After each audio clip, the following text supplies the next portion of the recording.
Hello friends, welcome to my channel truth of share market. आज का topic है option trading छोड़ दें अगर ये 7 रूल फॉलो नहीं करते। तो कुछ रूल्स हैं जो अगर आप फॉलो नहीं करते और आपको 1 साल करीब हो गया है तो ऑप्शन ट्रेडिंग छोड़ दें, है ना। अब इसमें कुछ मेरे सब्सक्राइबर भी होंगे may be, but I am not a YouTuber, I am educator, ठीक है। तो मेरे लिए अगर आप रूल फॉलो नहीं करते लाइफ टाइम रहें और लॉस करते रहें वो इम्पोर्टेंट नहीं है ना। तो आप छोड़ दें, अनसब्सक्राइब कर लें, इट्स ओके, है ना। बट अगर आप रूल फॉलो कर रहे हैं एंड उसके बाद भी एक टाइम लिमिट होती है कि हाँ यार इसके बाद, लाइक हम कोई बिज़नेस करते हैं तो बिज़नेस में लिमिट होती है ना कि 1 साल 2 साल 3 साल हम चला के देख लें, अगर नहीं चला तो हम स्विच कर लेंगे, है ना। तो उसी वे में अगर ऑप्शन ट्रेडिंग कर रहे हैं और उसमें भी लॉसेस ही होते जा रहे हैं और हम कुछ चेंजेस नहीं कर रहे हैं ना, तो कौन कौन से रूल हैं जिन्हें हम फॉलो कर लें कुछ मंथ तक, और अगर वो उसके बाद भी हमारा माइंडसेट नहीं चेंज होता तो हम ऑप्शन ट्रेडिंग को छोड़ दें, है ना। So first of all this video is only for education purpose, ठीक है। ये मेरा टेलीग्राम लिंक है एंड ये मेरा व्हाट्सअप नंबर है। सो अगर आपको कोई भी क्वेरीज़ हैं तो मेरे व्हाट्सअप नंबर पे या टेलीग्राम ग्रुप को ज्वाइन कर लें, है ना। और व्हाट्सअप पे कुछ भी डिस्कशन करना है तो हम कर सकते हैं, और अगर कोई वीडियो के रिगार्डिंग कमेंट्स हैं तो कमेंट सेक्शन में आप कर सकते हैं। सो फर्स्ट अगर हम बात करें कि हम अगर ऑप्शन ट्रेडिंग करते हैं या डे ट्रेडिंग करते हैं और हमारी कोई ट्रेडिंग सेटअप नहीं है, अगर हम लाइक 1 ईयर हो गया, स्टार्टिंग में किसी का ट्रेडिंग सेटअप नहीं होता, बट हाँ आफ्टर 3 4 5 6 मंथ इंसान अपना ट्रेडिंग सेटअप बना लेता है एंड उस पर बेस वो ट्रेड करता है ना। जितने अच्छे ट्रेडर्स हैं वो क्या करते हैं, एक सेटअप बनाते हैं और उस सेटअप के हिसाब से ही ट्रेड लेते हैं, अदरवाइज़ नहीं लेते हैं, है ना। सो अगर हमारा कोई ट्रेडिंग सेटअप नहीं है तो हम ऑप्शन ट्रेडिंग छोड़ सकते हैं ना। कब नहीं है, आफ्टर 6 मंथ। आपने इनिशिएट किया, 6 मंथ हो गया और उसके बाद भी आपने कोई ट्रेडिंग सेटअप नहीं बनाया, आप बस कैंडल देखी, बाय कर लिया, सेल कर लिया ऑटोमेटिकली, बस जब दिल हुआ ज़ीरो टू हीरो खेल लिया, जब दिल हुआ, यानी आवर ट्रेडिंग कर रहे हैं, कुछ भी इस टाइप की वर्क कर रहे हैं, तो हम ऑप्शन ट्रेडिंग छोड़ दें, है ना। अदरवाइज़ ये क्या करेगा, ये हमें बर्बाद कर देगा एंड उसके बाद जब कुछ नहीं बचेगा तब हमें रियलाइज़ होगा, है ना। सो फर्स्ट इज अगर हमारा ट्रेडिंग सेटअप नहीं है, आगे मैं ट्रेडिंग सेटअप एक्सप्लेन करूंगा कि एग्जैक्टली ट्रेडिंग सेटअप का मतलब क्या है। हर इंसान को लगता है कि हाँ वो जो कर रहा है वही ट्रेडिंग सेटअप है ना, तो वो नहीं होता, आगे मैं एक्सप्लेन करूंगा तो फोर्थ स्लाइड में, ठीक है। सो अगर सेकंड अगर हम बात करें, if you are in loss after 9 month of following trading setup, अगर आपने मान लो आपने स्टार्ट किया और आपने एक ट्रेडिंग सेटअप बना लिया, बट ट्रेडिंग सेटअप में क्या होता है कि हर 3 मंथ में करेक्शंस करने होते हैं ना, उसको एक्यूरेट करना होता है ताकि हमारे लॉसेस भी होंगे और बेनिफिट्स भी होंगे, बट हाँ at the end of the month हमारा जो बेनिफिट है वो ज़्यादा होना चाहिए, है ना। हो सकता है फर्स्ट मंथ हमारे लॉसेस हो, सेकेंड मंथ हमारा बेनिफिट हो, तो बट अगर 9 महीने के बाद भी आपका लॉस ही हो रहा है तो आपको ट्रेडिंग छोड़ देनी चाहिए, ठीक है। एंड थर्ड पॉइंट क्या है कि if your monthly percentage of losses is not decreases, ठीक है। अगर मैं लाइक मैंने कोई सेटअप बनाया और अगर सेटअप बनाने के बाद मेरा लॉस था 80% ऑफ माई कैपिटल, है ना। सेकेंड, अब इसमें क्या है, ये मत लेके चलना कि हाँ यार मेरे पास 1 लाख कैपिटल था और फर्स्ट मंथ में मैंने मान लो 60,000 का लॉस कर दिया, सेकेंड मंथ में मैंने 20,000 का लॉस कर दिया, बट 20,000 का लॉस कितने पे किया वो डिपेंड करता है ना।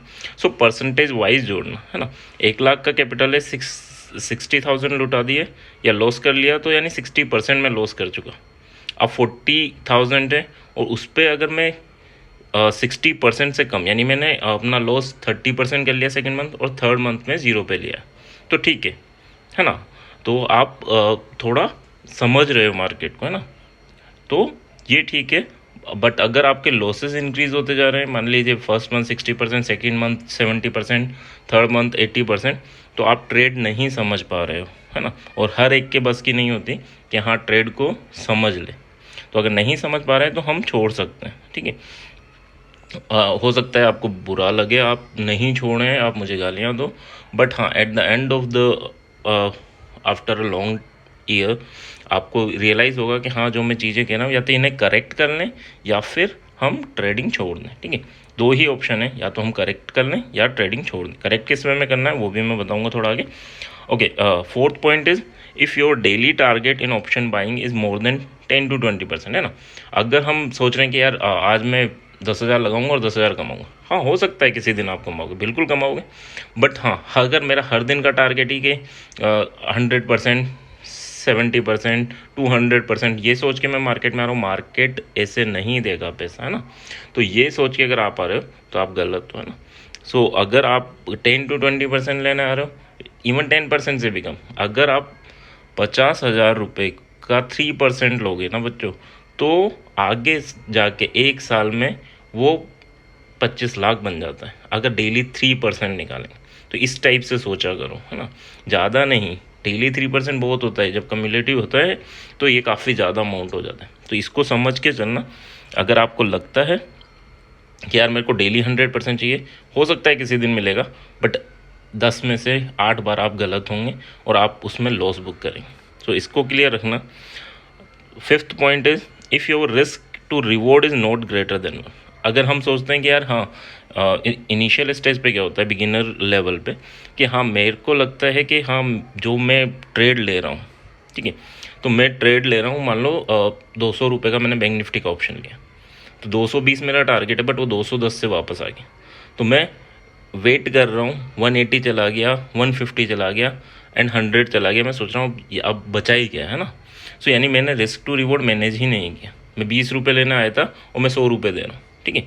तो वो अगर आपका सेटअप है या इस टाइप से आपका रिस्क टू रिवॉर्ड है, ये भी काफ़ी कम है, ये मिनिमम है ना। इतना तो होना ही चाहिए, यानी 1 से ज़्यादा तो होना ही चाहिए। 1 से कम है और उस सेटअप पे आप वर्क कर रहे हो, तो प्लीज़ या तो इसको करेक्ट करो या फिर आप ट्रेडिंग छोड़ सकते हो ना।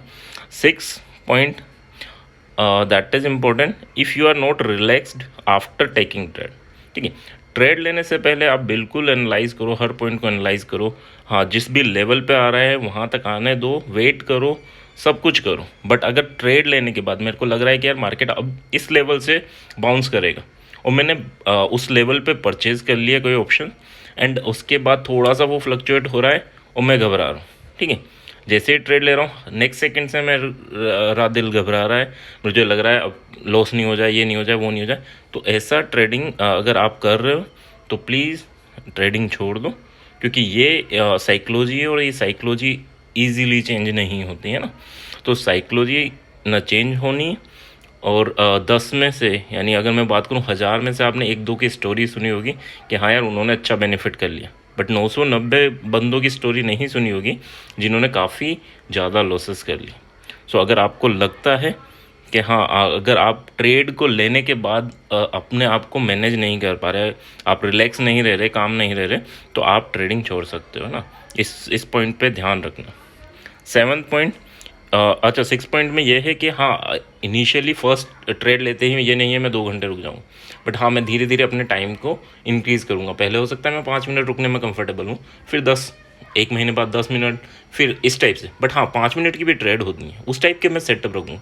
जिस टाइम फ्रेम में मैं रिलैक्स हूँ उस टाइम फ्रेम का मैं सेटअप करूँ, यानी जैसे कोई सपोर्ट है उस पर आके बाउंस करता है तो वहाँ पर स्कैल्पिंग ट्रेडिंग करते हैं लोग, ठीक है। वो 5 मिनट की होती, तो 5 मिनट में वो ट्रेड से निकल जाते हैं। बट अगर मेरी साइकोलॉजी 5 मिनट रिलैक्स रहने की है और मैं अगर 2 घंटे की ट्रेड ले लूँगा तो मेरा बुरा हाल होगा, ठीक है। और सेकंड, मैं उस साइकोलॉजी को नहीं संभाल पाऊँगा, ठीक है, मैं उस ट्रेड को नहीं संभाल पाऊँगा, ठीक है। तो इस चीज़ को ध्यान रखो, जो सेटअप आपके लिए कंफर्टेबल है, जो टाइम फ्रेम आपके लिए कंफर्टेबल है, उस टाइम फ्रेम में ही आपको ट्रेड इनिशिएट करना है, ठीक है। 7th, if you are not following proper risk and capital management, ठीक है। कैपिटल मैनेजमेंट करना बहुत इंपॉर्टेंट है। जितने भी बड़े ट्रेडर हैं वो कैपिटल मैनेजमेंट जरूर करते हैं। लाइक उनके पास अगर 1 लाख है तो वो 10,000 से ट्रेड करेंगे, ठीक है, और 10,000 में से भी वो क्या करेंगे, 2 या 3% का रिस्क लेंगे, ठीक है। तो इस टाइप से वो कैपिटल मैनेज करते हैं। जो बिगिनर होता है, जो स्टार्ट करता है ट्रेडिंग, या जो मान लो कई बंदे हैं जो 3 साल हो गए, लेकिन उनका क्या है, जितना कैपिटल वो कहीं से लाते हैं उसको पूरा का पूरा डालते हैं, आज ही उन्हें करोड़पति बनना है। तो ये ट्रेडिंग नहीं है, ये लक है, गैम्बलिंग है। हो सकता है आपका लक चल जाए, हो सकता है नहीं चले, बट हाँ ये ट्रेडिंग नहीं है, ठीक है। सो अगर आपका कैपिटल 10 लाख है तो आप 1 to 2 लाख से ट्रेड करोगे। 10%, मैक्सिमम 20%, इससे ज़्यादा नहीं। और मैक्सिमम 20% अगर आपका चला जाएगा तो आप उसके बाद 10% पे आ जाओगे। ठीक है, तो ये क्लियर रखना कि हाँ ट्रेड मुझे करना है, मेरे कैपिटल को मैनेज करके चलना है, मुझे कैपिटल नहीं पूरा गंवाना। अगर कैपिटल चला जाएगा तो मैं अर्न कैसे करूँगा। हो सकता है आज मैं 10 लाख में से 1 लाख पे ट्रेड कर रहा हूँ, 1 लाख पूरा डूब जाए, बट 9 लाख है मेरे पास उसको रिकवर करने के लिए। ठीक है, और अगर हो सकता है 20% डूब जाए, 2 लाख डूब जाए, तो भी 8 लाख है। बट हम क्या करते हैं, हम टोटल जितना कैपिटल हमारे पास होता है सारा का सारा हम किसी ब्रोकर उसमें डाल देते हैं एंड उसके बाद ट्रेड करते हैं। ऑप्शन है, ज़ीरो होते भी टाइम नहीं लगता एंड बढ़ते भी टाइम नहीं लगता। बट बढ़ेंगे कब, जब आपकी साइकोलॉजी स्ट्रॉन्ग होगी। जिस टाइम फ्रेम के लिए साइकोलॉजी स्ट्रॉन्ग है उस टाइम फ्रेम में आप ट्रेड करो। टाइम फ्रेम मतलब वो 15 मिनट 30 मिनट वाली कैंडल नहीं। टाइम फ्रेम मतलब कि हाँ आपकी साइकोलॉजी 5 मिनट रिलैक्स रहने की है तो 5 मिनट की ट्रेड ढूंढो।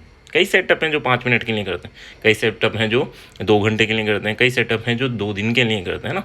तो हमारी साइकोलॉजी किस पे कितनी स्ट्रॉन्ग है उस हिसाब से हम सेटअप बनाएं। ठीक है, सो कैपिटल मैनेजमेंट काफ़ी इंपॉर्टेंट है, हर पॉइंट इसमें काफ़ी इंपॉर्टेंट है। सो अगर कोई भी डाउट है तो आप मुझसे डिस्कस कर सकते हैं, कमेंट कर सकते हैं, है ना। नेक्स्ट अगर हम बात करें ट्रेडिंग सेटअप का मतलब क्या होता है ना। ट्रेडिंग सेटअप का मतलब होता है कि यार अगर मुझे कोई ट्रेड करनी है, लाइक मैंने रात को सोचा मार्केट 17,800 पे है ना, उसका सपोर्ट 17,700 पे, 17,900 पे उसका रेजिस्टेंस है। तो मैंने रात को सोचा, रात को एनालाइज किया, पूरी स्टडी करी एंड मैंने ये फाइंड आउट किया कि यार यहाँ स्ट्रॉन्ग रेजिस्टेंस है, अगर वहाँ जाएगा तो मैं सेल करूँगा। ठीक है, नीचे यहाँ मिलेगा तो मैं बाय करूँगा। ठीक है, और ऊपर जाएगा यानी रेजिस्टेंस पे जाएगा और कोई बेरिश कैंडल बनाएगा तो मैं सेल करूँगा, है ना। और उस बेरिश कैंडल का स्टॉप लॉस ये होगा, टारगेट ये होंगे, सारी चीज़ें मैं डिसाइड करके बैठा हूँ। ठीक है, तो वो लेवल पे आएगा तो मैं ट्रेड करूँगा। अगर ये कर रहे हैं आप, वेल एंड गुड। अगर ये नहीं कर रहे, आपने बस जैसे मार्केट ओपन हुआ आपको बस ट्रेड चाहिए, एक होता है ट्रेड मिलना और एक होता है ट्रेड चाहना, है ना। तो ट्रेड तो हर मिनट पे मिलता है मार्केट में, बट अगर लेवल वाइज करोगे तो वो दिन में 1-2 अपॉर्चुनिटी मिलेंगी आपको, है ना, पर्टिकुलर स्टॉक में, पर्टिकुलर इंडेक्स में, है ना। तो अगर हमें वो ट्रेड वहाँ मिला तब हम ट्रेड कर रहे हैं तो दैट्स गुड। अगर नहीं कर रहे तो हमें सोचना चाहिए ये हमारा ट्रेडिंग सेटअप नहीं है कि हमारा जब दिल हो रहा है तब करें। या अगर आपको लग रहा है ना कि इंडेक्स में मुझे तो दिन में 10 ट्रेड मिलती हैं, तो भी वो सेटअप गलत है। ठीक है, हर पॉइंट पे सपोर्ट रेजिस्टेंस बना लोगे, मिल जाएगा, है ना। बट आपको दिन में जेन्युइनली 2 या 3 ट्रेड से ज़्यादा नहीं मिलेंगे अगर जेन्युइनली कर रहे हो, अच्छी कर रहे हो तो अगर आपको पहले से ही क्लियर है कि यहाँ मुझे ट्रेड करना है, वो, है ना। दूसरा, कई लोग ये बनाते हैं कि यार टाइम फ्रेम, मैं टाइम फ्रेम डिसाइड कर लेता हूँ कि हाँ यार मुझे सुबह 9 से या 10 से 12 ट्रेड करना है और शाम को 2:30 से 3:30 ट्रेड करना है। ठीक है, उन्हें लगता है कि वहाँ फ्लक्चुएशन ज़्यादा है क्योंकि ऑप्शन बायर को वॉलेटिलिटी चाहिए होती है, फ्लक्चुएशन चाहिए होता है ना। तो अगर उनका टाइम फ्रेम है, उन्हें पता है कि यार इस टाइम पे मुझे ट्रेड करना है, अदरवाइज नहीं करना, और उस टाइम पे उन्होंने फिक्स कर रखा है कि ये टाइम पे मुझे ट्रेड करना है एंड ये सेटअप मिला, यहाँ इस पोजीशन पे मिला तो मैं ट्रेड करूँगा। तो ये कब और क्यों, इस चीज़ का जवाब है कि यहाँ मिलेगा, इस टाइम पे मिलेगा तो मैं ट्रेड करूँगा, है ना।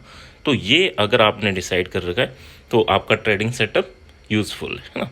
सेकंड, अगर हम बात करें soft stop loss and hard stop loss, आपका क्या होगा ये आपको पहले से पता होना चाहिए। सॉफ्ट स्टॉप लॉस की अगर मैं बात करूं तो लाइक अगर मेरा कोई भी रेजिस्टेंस है उसको मेरी कोई कैंडल क्रॉस करती है ना, रेजिस्टेंस ब्रेक करती है, ब्रेकआउट होता है, तो सॉफ्ट स्टॉप लॉस क्या होता है कि जो मेरा कैंडल क्रॉस कर रही उस कैंडल का लो मेरा सॉफ्ट स्टॉप लॉस होता है। ठीक है, अगर उससे साइड में भी कोई कैंडल है जिसका लो और इसका लो अगर अराउंड इक्वल है तो उन दोनों कैंडल में से जो लो होगा वो मैं लेके चलूँगा। ठीक है, तो छोटे मोटे पॉइंट्स को। हार्ड स्टॉप लॉस क्या होगा, जैसे आपने एक सपोर्ट बना रखा होगा, एक रेजिस्टेंस बना रखा होगा कि रेजिस्टेंस क्रॉस होगा तो मैं बाय करूँगा, तो जो रेजिस्टेंस क्रॉस होगा तो जो सपोर्ट बना रखा है ना वो आपका हार्ड स्टॉप लॉस हो जाएगा। ठीक है, मार्केट अगर 2 लाइन के बीच में है, अगर मार्केट लेट्स अज्यूम कि मार्केट ये 2 लाइन के बीच में यहाँ ट्रेवल कर रहा है, आपको लगा कि यार इसके ऊपर जाएगा तो मैं बाय करूँगा, तो जब यहाँ से कैंडल जा रही है इसके ऊपर तो ये कैंडल का लो तो आपका सॉफ्ट स्टॉप लॉस होगा, और ये जो जिस रेंज में फंसा हुआ था उसका लोअर लेवल आपका हार्ड स्टॉप लॉस होगा। तो ये दो आपके क्लियर होने चाहिए ट्रेड लेने से पहले। अब आपका रिस्क मैनेजमेंट है कि आप सॉफ्ट स्टॉप लॉस पे कट करते हो या हार्ड स्टॉप लॉस पे, ठीक है, ये आप पे डिपेंड करता है। अच्छा, नेक्स्ट अगर हम बात करें सॉफ्ट टारगेट क्या होगा एंड किस टाइप से मैं अपने टारगेट को राइड करूँगा, ठीक है, ये भी आपको क्लियर होना चाहिए। पैसा क्या होता है ना कि जो छोटी मोटी ट्रेड्स होती हैं पैसा उनमें नहीं बनता, ठीक है, पैसा बनता है जब आप ये सीख जाओगे, ठीक है, आप अपने प्रॉफिट को किस टाइप से राइड करें। लाइक आपने ये ब्रेक हुआ और यहाँ से आपका नेक्स्ट लेवल था ये, ठीक है, नेक्स्ट लेवल था ये, अब यहाँ पर जाएगा, ठीक है, तो यहाँ पर ये थोड़ी देर टाइम पास करेगा, हो सकता है आप यहाँ से जाके यहाँ बुक कर लो, है ना, बट कुछ बंदे क्या करते हैं यहाँ पर वेट करते हैं और वो कोशिश करते हैं, यानी वो नीचे यहाँ स्टॉप लॉस को यहाँ अपनी कोस्ट टू कोस्ट शिफ्ट कर देते हैं एंड इसके बाद जब मूवमेंट होता है ना तो आपकी ऑप्शन की वैल्यूज एकदम तेज़ी से बढ़ती है, ठीक है, जो आपका 2000 का प्रॉफिट था वो 20,000 पहुँचते हुए टाइम नहीं लगता। तो आपको ये क्लियर रखना है कि आपको किस वे में राइड करना है, यानी आपका अगर आपके डायरेक्शन में जा रहा है तो आपको एसएल, आपको अब लॉस नहीं लेना, आपको लॉस नहीं लेना, आप कोस्ट टू कोस्ट तो आ चुके हैं, ठीक है, और हो सकता है यहाँ कहीं कंसोलिडेट करे तो वहाँ और ऊपर शिफ्ट हो जाओ, ठीक है, ट्रेलिंग स्टॉप लॉस यूज़ करो, है ना, कहाँ यूज़ करना है, कैंडल वाइज किस टाइप से यूज़ करना है, ये हम चेक करके चलें, है ना। अगर आपको कुछ नहीं समझ में आता तो लास्ट 2 कैंडल जो भी बनेंगी उनका लो आपका ट्रेलिंग स्टॉप लॉस होगा, ठीक है, 2 कैंडल यानी अगर ऊपर जा रहा है तो 2 ग्रीन कैंडल का लो, ठीक है, 1 कैंडल का लो भी लेके चलोगे तो भी काम करेगा, बट अगर एक ग्रीन एक रेड कैंडल बन रही है तो भी अगर ऊपर जा रहा है तो ग्रीन कैंडल का लो आपका ट्रेलिंग स्टॉप लॉस आप यूज़ कर सकते हैं, ठीक है। अब इसके बाद आपको राइड करना है, यानी आपने देखा होगा ना कभी कभी लो नहीं ब्रेक होता, डाउस थ्योरी है ना, लो नहीं ब्रेक होगा तो आपको लो टू लो शिफ्ट करते जाना है एंड इसको राइड करना है। जब ये ब्रेक हो नीचे तो उस टाइम पे आपका प्रॉफिट बुक हो जाएगा, ठीक है, आपका प्रॉफिट बुक होगा with the help of trailing stop loss जो हिट होगा उससे, ठीक है। अब आप 200 पॉइंट की मान लो बैंक निफ्टी का कोई कॉल था, आप उसको 20 पॉइंट ट्रेल कर रहे हो, 20 यानी जो भी पॉइंट मिल रहा है ना, तो वहाँ पर आपको क्या होगा, आपको एक पॉइंट ऐसा मिलेगा जब आपकी ट्रेलिंग होते होते वो कब 300 400 500 हो जाएगा आपको पता नहीं चलेगा, ठीक है। ये कभी कभी मिलता है, लेकिन जो पैसा बनता है वो बच्चों इसी से बनेगा, उससे नहीं बनेगा, ठीक है। एंड ये है हमारा 3rd पॉइंट। 4th पॉइंट है फॉलो योर सेटअप प्रॉपरली। ऐसा नहीं सेटअप बना लिया, लोग बग सेटअप बना लेते हैं और खुद ही अपने सेटअप को फॉलो नहीं कर पाते क्योंकि खुद को कॉन्फिडेंस नहीं होता। तो इसके लिए क्या करना है, इसके लिए हमें हर दिन का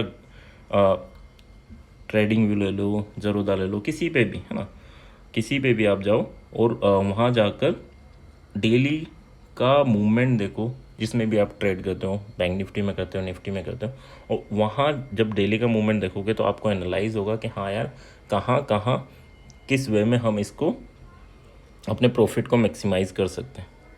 टॉप पे कभी नहीं निकलना और कोशिश करो मार्केट आपको निकाले, यानी ट्रेलिंग स्टॉप लॉस हिट हो, क्योंकि आपको पता नहीं है जब 200 की चीज़ 220 होगी तब निकलना है या वो 500 होगी तब निकलना है। तो 500 होने के बाद अगर वो 480 पे अगर हिट कर देती है तो वहाँ निकलना है। तो अगर इस टाइप का हमने सेटअप बना रखा है, कब क्यों ट्रेड लेनी है, मेरा stop loss, hard stop loss and soft stop loss क्या होगा, सॉफ्ट टारगेट एंड मैं अपने टारगेट को राइड किस वे में करूँगा, एंड मैं अपने सेटअप पे कॉन्फिडेंस रखूँगा नहीं रहूँगा। कॉन्फिडेंस कब आएगा, जब हम बैक टेस्टिंग कर लेंगे तो आपको अपने आप कॉन्फिडेंस आया करेगा। एंड आप ये नहीं पहले दिन से आप पूरा टारगेट अचीव करोगे ना, तो बट पहले दिन से आप इतना हो जाओगे कि धीरे धीरे उस चीज़ को इम्प्रूव करते जाओगे। तो अगर ये सब चीज़ें आप करते हो तो ये है